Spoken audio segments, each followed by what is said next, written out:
I can't help but this wish to think about when you're a little kid and all your friends ask you if a genie could give you one wish in the world, what would it be? And I always answered, well, I'd want the wish to have the wisdom to know exactly what to wish for. Well, then you'd be screwed because you'd know what to wish for and you'd use up your wish. And now since we only have one wish, unlike last year they had 3 wishes, I'm not going to wish for that. So let's get to what I would like, which is world peace. And I know what you're thinking. You're thinking, the poor girl up there, she thinks she's at a beauty pageant. She's not. She's at the TEDPrize. But I really do think it makes sense. And I think that the first step to world peace is for people to meet each other. I've met a lot of different people over the years, and I've filmed some of them, from a .com executive in New York that wanted to take over the world to a military press officer in Qatar that would rather not take over the world. If you've seen the film Control Room that was sent out, you'd understand a little bit why. Thank you. Wow, some of you watched it. That's great. That's great. So basically, what I'd like to talk about today is a way for people to travel, to meet people in a different way than because you can't travel all over the world at the same time. And a long time ago, well, about 40 years ago, my mom had an exchange student. And I'm going to show you slides of the exchange student. This is Donna. This is Donna at the Statue of Liberty. This is my mother and aunt teaching Donna how to ride a bike. This is Donna eating ice cream. And this is Donna teaching my aunt how to do a Filipino dance. Now, I really think as the world is getting smaller, it becomes more and more important that we learn each other's dance moves, that we meet each other, we get to know each other, we are able to figure out a way to cross borders, to understand each other, to understand people's hopes and dreams, what makes them laugh and cry. And I know that we can't all do exchange programs, and I can't force everybody to travel. I've already talked about that to Chris and Amy, and they said that there's a problem with this. You can't force people free will, and I totally support that. So we're not forcing people to travel. But I'd like to talk about another way to travel that doesn't require a ship or an airplane and just requires a movie camera, a projector, and a screen. And that's what I'm going to talk to you about today. I was asked that I speak a little bit about where I personally come from. And Cameron, I don't know how you managed to get out of that one, but I think that building bridges is important to me because of where I come from. I'm the daughter of an American mother and an Egyptian, Lebanese, Syrian father, so I'm the living product of 2 cultures coming together, no pun intended. And I've also been called as an Egyptian, Lebanese, Syrian, American with a Persian name, the Middle East Peace Crisis. So maybe me starting to take pictures was some kind of way to bring both sides of my family together, a way to take the worlds with me, a way to tell stories visually. It all kind of started that way, but I think that I really realized the power of the image when I first went to the garbage collecting village in Egypt when I was about 16. My mother took me there. She's somebody that believes strongly in community service and decided that this was something that I needed to do. And so I went there and I met some amazing women there. There were people there was a center there where they were teaching people how to read and write and get vaccinations against so many diseases you can get from sorting through garbage. And I began to start teaching there. I taught English, and I met some incredible women there. I met people that live seven people to a room, barely can afford their evening meal, yet lived with this strength of spirit and sense of humor and just incredible qualities. I got drawn into this community and I began to take pictures there. I took pictures of weddings and older family members, things that they wanted memories of. About 2 years after I started taking these pictures, the Cairo conference, UN conference on population and development asked me to show them at the conference. So I was 18, I was very excited. It was my first exhibit of photographs, and they were all put up there. And after about 2 days, they all came down except for 3. People were very upset, very angry that I was showing these dirty sides of Cairo, and why didn't I cut the dead donkey out of the frame?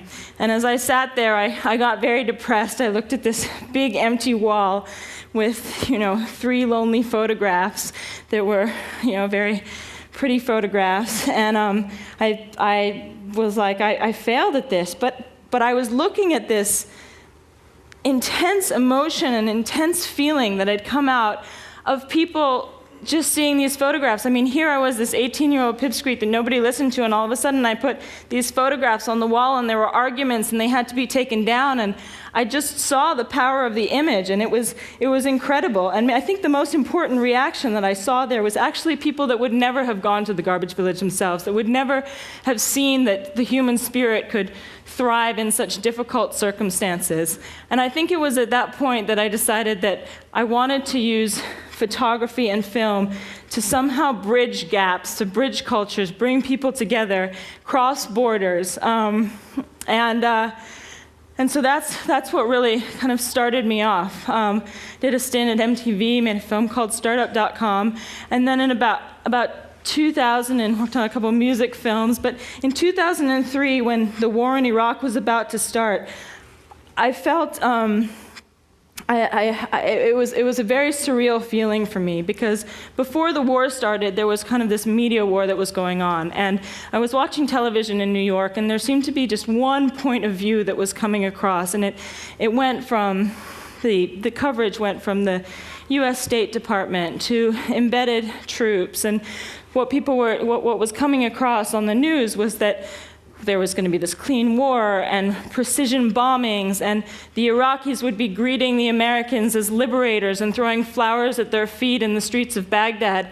And I knew that there was a completely other story that was taking place in the Middle East, where my parents were. I knew that there was a completely other story being told, and I was thinking, how are people supposed to communicate with each other when they're getting completely different messages and nobody knows what the other's being told? How are people supposed to have any kind of common understanding or know how to move together into the future?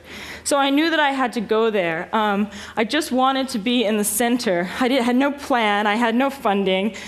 I didn't even have a camera at the time. I had somebody bring it there, because I wanted to get access to Al Jazeera, George Bush's favorite channel, and a place which I was very curious about because it's disliked by many governments across the Arab world, and also called the mouthpiece of Osama bin Laden by some people in the US government. So I was thinking, this station that's hated by so many people has to be doing something right. I've got to go see what this is all about. And I also wanted to go see Central Command, which was 10 minutes away. And that way I could get access to how this news was being created. On the Arab side, reaching the Arab world, and on the US and Western side, reaching the US. And when I went there and sat there and met these people that were in the center of it and sat with these characters, I met some surprising, very complex people. And I'd like to share with you a little bit of that experience of when you sit with somebody and you film them and you listen to them and you allow them more than a 5-second soundbite. The amazing complexity of people emerge. Business as usual. Iraq, and then Iraq, and then Iraq.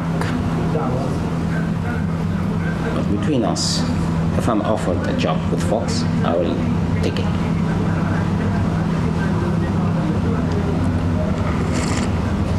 To change the Arab nightmare into American dream.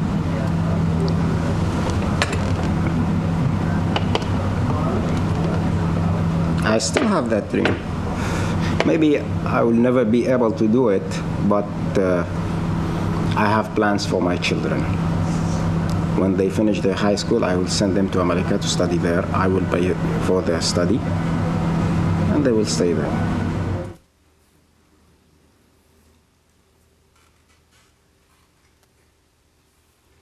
The night they showed the POWs and the dead soldiers. Al Jazeera showed them. It was powerful because America doesn't show those kind of images. Most of the news in America won't show really gory images, and this showed American soldiers in uniform strewn about a floor, a coal tile floor, and it was revolting. It was absolutely revolting. It made me sick at my stomach. And then what hit me was the night before, there had been some kind of bombing in Basra, and Al Jazeera had shown images of the people, and they were equally, if not more horrifying, the images were. And I remember having seen it in the Al Jazeera office and thought to myself, wow, that's gross. That's bad. And then going away and probably eating dinner or something, and you know, it didn't affect me as much. So the impact that had on me realizing that I just saw people on the other side, and those people in the Al Jazeera office must have felt the way I was feeling that night, and it upset me on a profound level that I wasn't as bothered as much the night before. It makes me hate war, but it doesn't make me believe that we're in a world that can live without war yet. I was overwhelmed by the response of the film, for we didn't know whether it would be able to get out there. We had no funding for it. We were incredibly lucky that it got picked up. When we showed the film in both the United States and the Arab world, we had such incredible reactions. It was amazing to see how people were moved by this film. In the Arab world, and it's not really by the film, it's by the characters. I mean, Josh Rushing was this incredibly complex person who was thinking about things. And when I showed the film in the Middle East, people wanted to meet Josh. He kind of redefined us as an American population. People started to, ask me, where is this guy now? Al Jazeera offered him a job, and Samir, on the other hand, was also quite an interesting character for the Arab world to see, because it brought out the complexities of this love-hate relationship that the Arab world has with the West. In the United States, I was blown away by the motivations, the positive motivations of the American people when they'd see this film. We're criticized abroad for feeling like we're believing we're the saviors of the world in some way. But the flip side of it is that actually, when people do see what is happening abroad and people's reactions to some of our policy abroad, we feel this power that we feel like we have to get the power to change things. And I saw this with audiences. This woman came up to me after the screening and said, I know this is crazy. I saw the bombs being loaded on the planes. I saw the military going out to war, but you don't understand people's anger towards us until you see the people in the hospitals and the victims of the war. And how do we get out of this bubble? How do we understand what the other person is thinking? Now, I don't know whether a film can change the world, but I know that I know the power of it. I know that it starts people thinking about how to change the world. Now, I'm not a philosopher, so I feel like I shouldn't go into great depth on this, but let film speak for itself and take you to this other world. Because I believe that film has the ability to take you across borders, I'd like you to just sit back and experience for a couple minutes being taken into another world. And these couple clips take you inside of two of the most difficult conflicts that we're faced with today.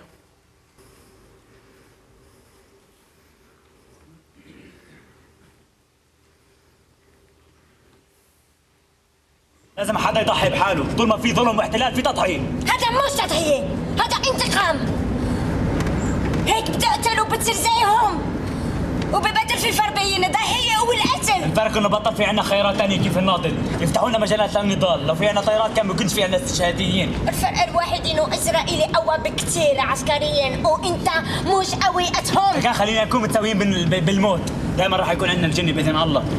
ما في جنة، هاي خرا يذكرها بالراسك. استغفر الله العظيم، استغفر الله العظيم. الله يسامحك بس. استوى انك مش بنت ابو عزام. مع كل هذا بفضل يكون عندي جنة في راسي، لأني أعيش حياة الجحيم اللي إحنا عايشينها. إحنا ميتين بالحياة. شو اللي وداك على الموت غير اللي أمر منه؟ وشو مع إحنا اللي بننقى؟ فكرك راح نربح هيك من وراء العمليات؟ أنت مش شايف اللي بدك تعمله عم بيخرب علينا كلنا، وبحكي لإسرائيل ذريعة تكمل مشروعها. يعني إذا ما فيش دريعة إسرائيل رح توقف مشروعها. ممكن إذا بنرجع نحول المعركة لمعركة أخلاقية. أنا مش فاهم كيف بدك تحول المعركة لمعركة أخلاقية وإسرائيل ما فيش عندها أخلاق.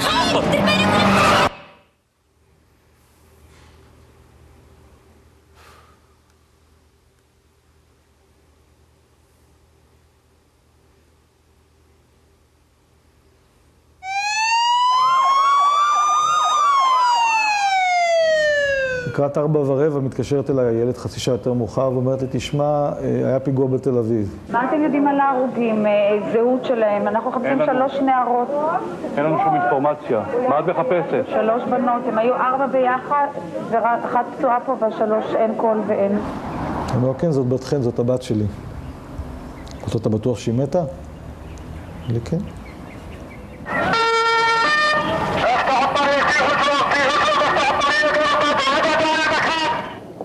في اليوم اللي تعرضنا فيه لحادث كانت الساعة 6:30. كنت أنا وزوجتي وبناتي في السيارة رايحين ذاهبين لشراء بعض الحاجيات من السوبر ماركت. عندما وصلنا هون شفنا 3 جبات كانوا واقفين على جنب الشارع. وين السيارات هدول؟ كانوا صفين هون على جنب الشارع. بس وصلنا عن الجيب الأول بلشوا يطلقوا علينا النار من الجهة اليسرى. وبنتي كريستين عمرها 12 سنة انقتلت في هذا الحادث.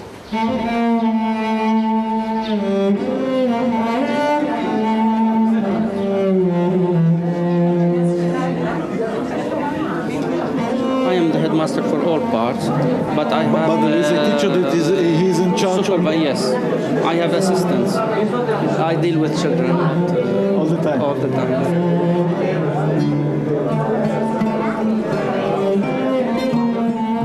في البداية كانت فكرة غريبة. بعد التفكير المنطقي فما لقيتش أي مانع ضمن تسامحنا وضمن مبدأنا إنه نتقابل نفهم الطرف الآخر شو المعاناة اللي نحن עانيناها. היו הרבה מאוד דברים שהרגשו אותי. שאנחנו רואים שיש פלסטינאים שסבלו מאוד, איבדו ילדים, ומאמינים בתהליך השלום, ומאמינים בפיוס. אם אנחנו שאיבדנו את היקר מכל, יכולים בינינו לדבר ולצפות ולראות ימים טובים יותר, אז כל האנשים האחרים שלא עברו את זה, בוודאי שהם חייבים.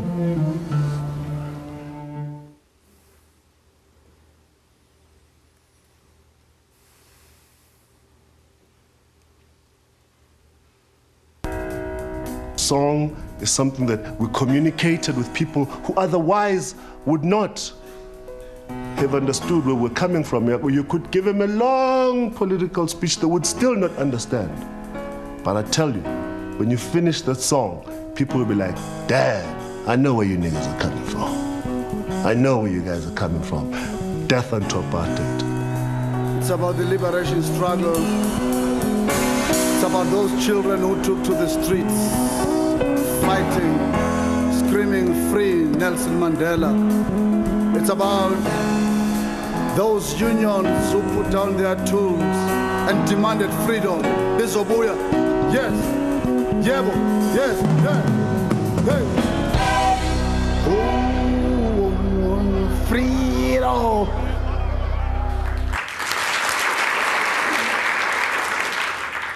I think everybody's had that feeling of sitting in a theater in a dark room with other strangers watching a very powerful film, and they felt that feeling of transformation. And what I'm talking about is, what I'd like to talk about is how can we use that feeling to actually create a movement through film. I've been listening to the talks in some of this the conference, and Robert Wright said yesterday that if we have an appreciation for another person's humanity, then they will have an appreciation for ours. And that's what this is about.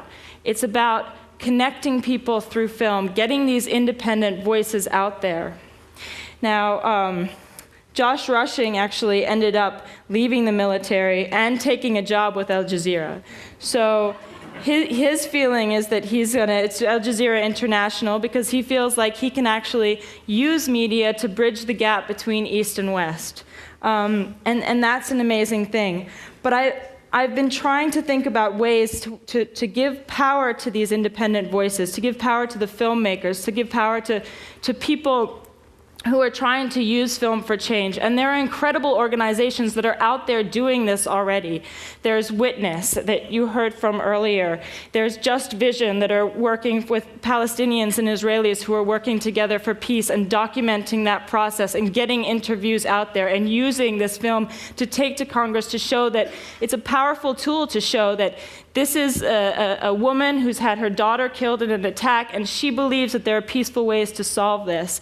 There's Working Films, and there's Current TV, which is an incredible platform for people around the world to be able to put their, I mean, it's amazing. I watched it, and I'm blown away by it and its potential to bring voices from around the world, independent voices from around the world, and create a truly democratic global television. So what can we do to create a platform for these organizations, to create some momentum, to get everybody in the world involved in this movement? I'd like for us to imagine for a second. Imagine a day when you have everyone coming together from around the world. You have towns and villages and theaters, all from around the world, getting together and sitting in the dark and sharing a communal experience of watching a film or a couple of films together. Watching a film which maybe highlights a character that is fighting to live, or just a character that defies stereotypes, makes a joke, sings a song, comedies, documentaries, shorts. This amazing power can be used to change people and to bond people together, to cross borders and have people feel like they're having a communal experience. So if you imagine this day when all around the world you have theaters from around the world and places where we project films. If you imagine projecting from Times Square to Tahrir Square in Cairo, the same film in Ramallah, the same film in Jerusalem. You know, we could even use, I've been talking to a friend of mine about using the side of the Great Pyramid and the Great Wall of China. It's endless, what you can imagine in terms of where you can project films and where you can have this communal experience. And I believe that this one day, if we can create it, this one day can create momentum for all of these independent voices. There isn't an organization which is connecting the independent voices of the world to get out there. And yet I'm hearing throughout this conference that the biggest danger in our future is understanding the other and having mutual respect for the other and crossing borders. And if film can do that, and if we can get all of these different locations in the world to watch these films together, this could be an incredible day. So we've already made a partnership, actually, set up through a TED, somebody from the TED community. John came and introduced me to Stephen Avcon from the Jacob Burns Film Center, and we started calling up everybody. And in the last week, there have been so many people that have responded to us, from as close as Palo Alto to Mongolia and to India. There are people that want to be a part of this global day of film, to be able to provide a platform for independent voices and independent films to get out there. Now, we've thought about a name for this day, and I'd like to share this with you. Now, the most amazing part of this whole process has been sharing ideas and wishes, and so I invite you to give brainstorms onto how does this day echo into the future? How do we use technology to make this day echo into the future so that we can build community and have these communities working together through the internet? There was a time many, many years ago when all of the continents were stuck together, and we called that landmass Pangea. So what we'd like to call this day of film is Pangea Cinema Day. And if you just imagine that all of these people in these towns would be watching, then I think that we can actually really make a movement towards people understanding each other better. I know that it's very intangible, touching people's hearts and souls, but the only way that I know how to do it, the only way that I know how to reach out to somebody's heart and soul all across the world is by showing them a film. And I know that there are independent filmmakers and films out there that can really make this happen. And that's my wish. So the wish, so I guess I'm supposed to give you my one sentence wish, but we're way out of time. That is an incredible wish. Pangea Cinema, the day the world comes together. It's more tangible than world peace, and it's certainly more immediate. But it's the day. It would be the day that the world comes together through film. The Ladies power and of gentlemen, film. Jehane Noujaim.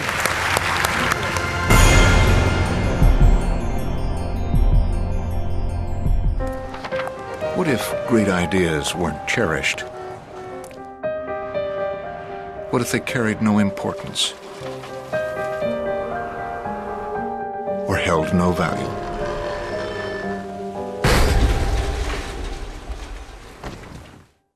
There is a place where artistic vision is protected, where inspired design ideas live on to become ultimate driving machines.